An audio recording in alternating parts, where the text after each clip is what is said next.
Trudeau doesn't support the genocide claim against Israel, but Liberal and NDP MPs are traveling to the West Bank, and police arrest a protester waving a terrorist flag. This is the Great White North Report. I'm in love with the system, never going home. I'm in love. So the whole Hamas-Israeli war has really taken over the headlines. It's taken attention away from the Ukrainian-Russo war, which is too bad.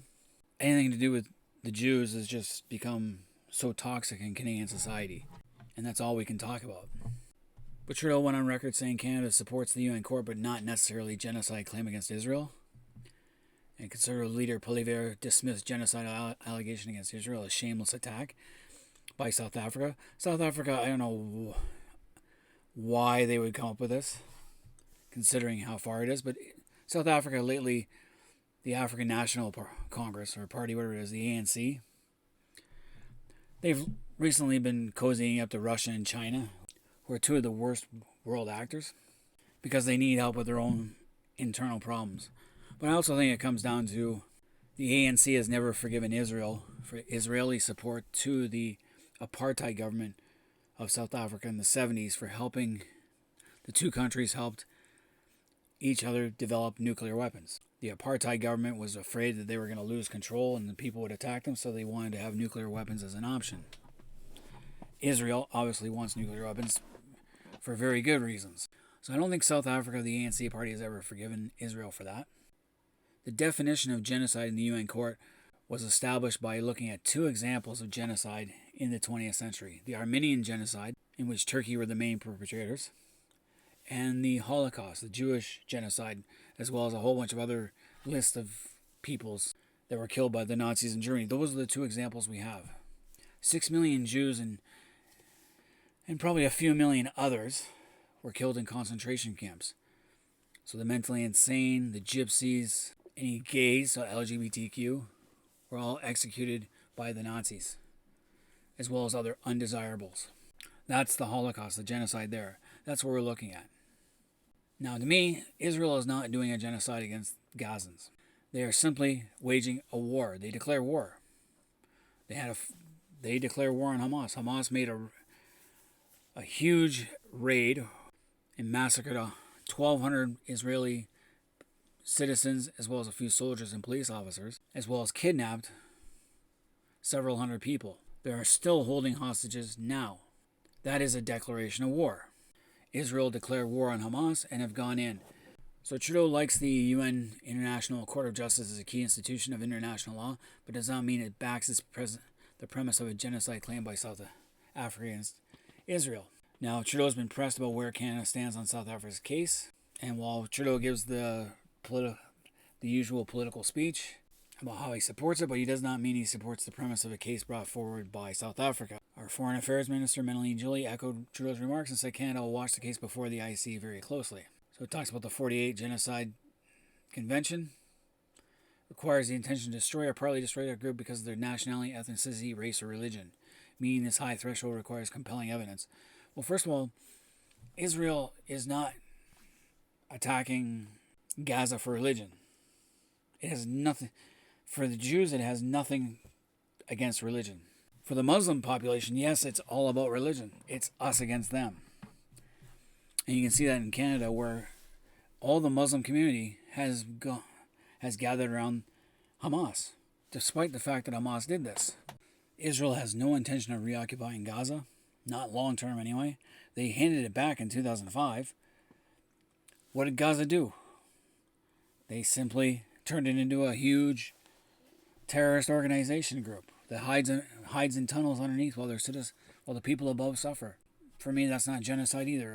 Ethnicity, believe it or not, most Gazans aren't from the same ethnicity. I think the Arabic would be the closest thing to an ethnicity.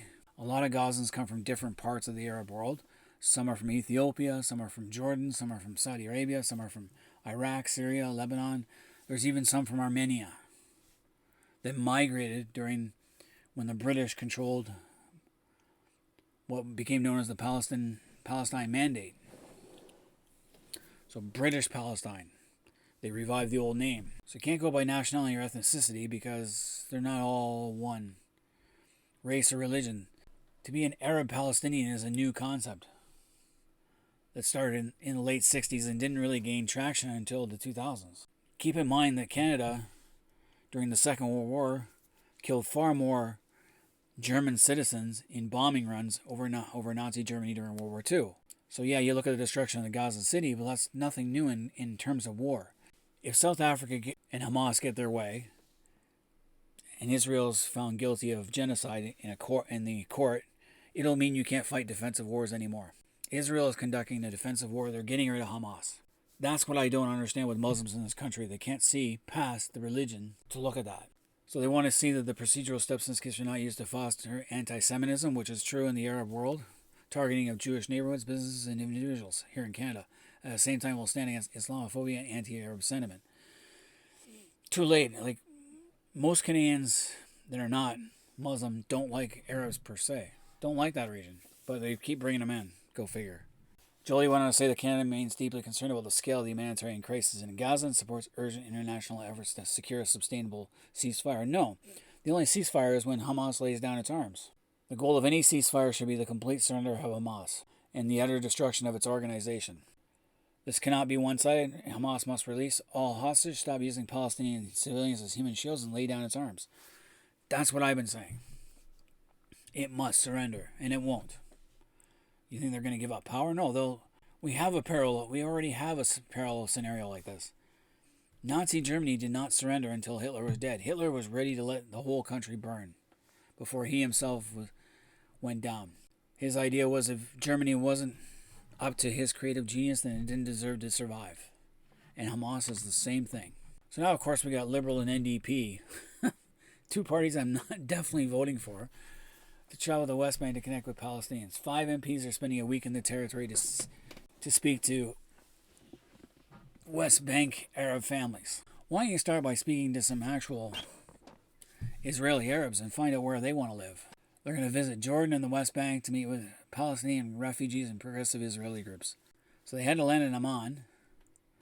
And of course, Liberal MPs Zalma Zaid, Shaki Ali, and the NDP Heather McPherson, the party's foreign affairs critic, Matthew Green, and Lindsay Matheson. So again, humanitarian crisis, and the situation also in the West Bank has been worsening because the West Bank is also suspect. The party that controls the West Bank cannot be seen as being soft in Israel, so it has to ramp up their own propaganda and posturing. So he chair of the Canada-Palestine Parliamentary Friendship Group. What? I wouldn't be friends with them ever. The trip is sponsored and paid for by the Canadian Muslim Vote, a registered non-profit Muslim charity. Again, this is just Muslims. It's religious. It's political Islam. In October, Zahid spearheaded an effort to get MPs across party lines to sign a letter demanding the Canadian government call for a ceasefire in the war between Israel and Hamas. Well, the war started October 7th when Hamas launched a raid, and it hadn't yet escalated to the point it has today. Note that she never said for a call for Hamas to release hostages or for Hamas to lay down its arms. So already I suspect her of having 22 other Liberal MPs initially signed the letter, the first sign of fraction of the government caucus over Canada's position in the war. So we did vote for a ceasefire, but only because a group representing Muslim donors had left the Liberal Party of Canada's highest donor rank. So that was a political move.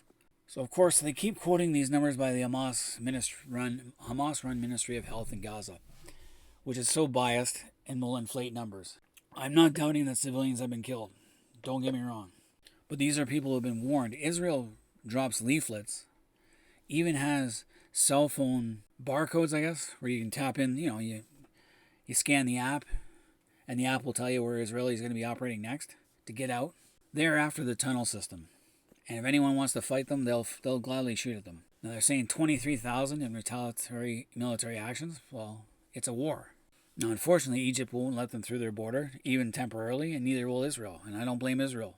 So the Canadian government lists Hamas as a terrorist organization, but we do have a diplomatic presence in the West Bank administered by the Palestinian Authority. So Fatah, it's a different political entity that's recognized by the United Nations as the only representative of that body. So the Gazans don't have representation in the UN itself.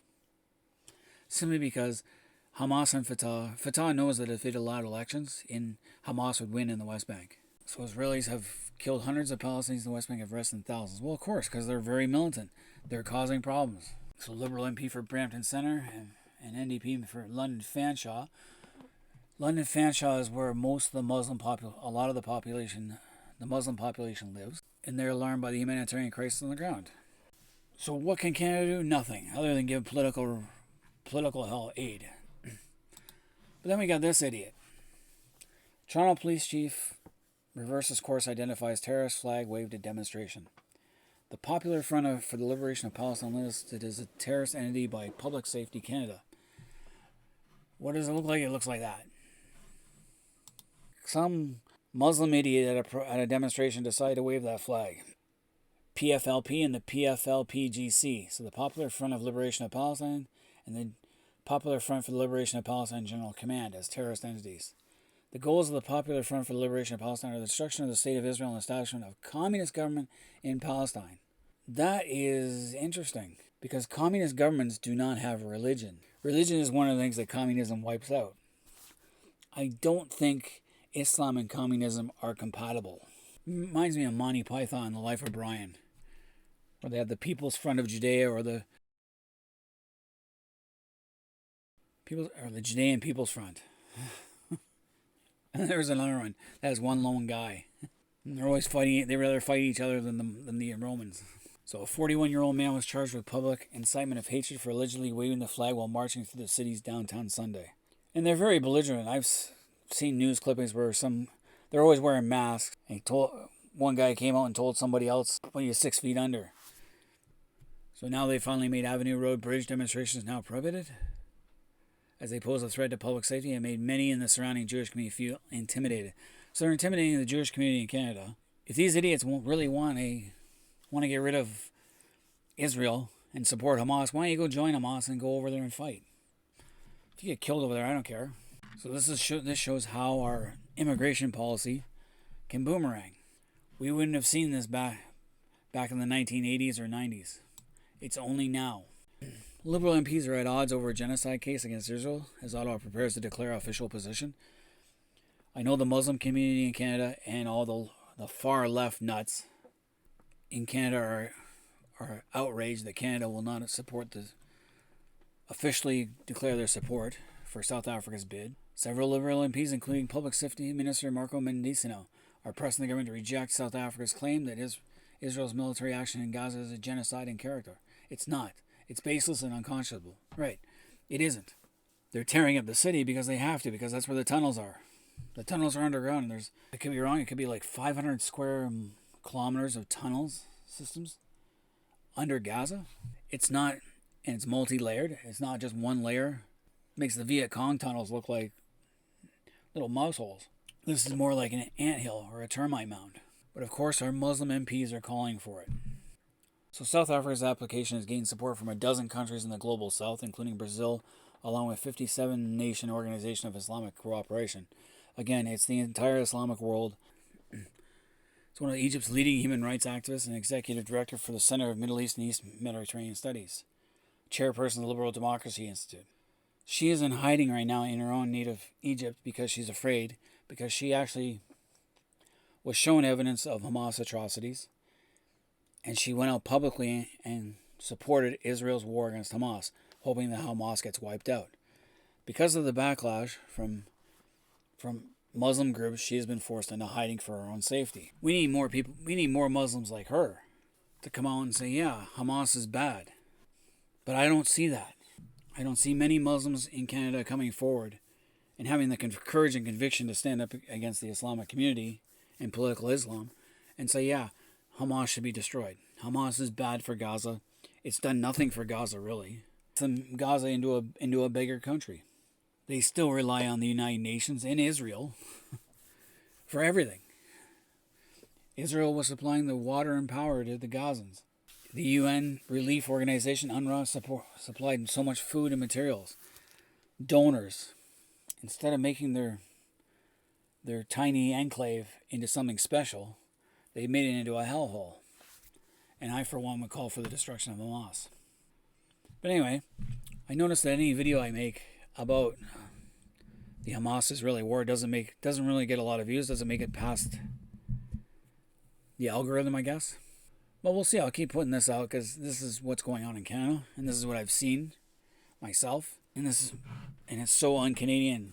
This is why I supported the truckers in Ottawa, but I won't support the pro-Hamas supporters in Canada. Because one group was pure and essential Canadian, and the other group is arguing about something that's happening on the other side of the world for a group that deserves to be exterminated.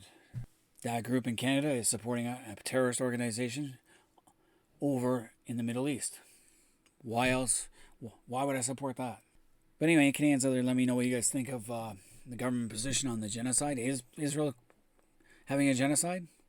Give me a yes or no. That's all I want to know. And I'd love to hear from some Muslim supporters of Hamas.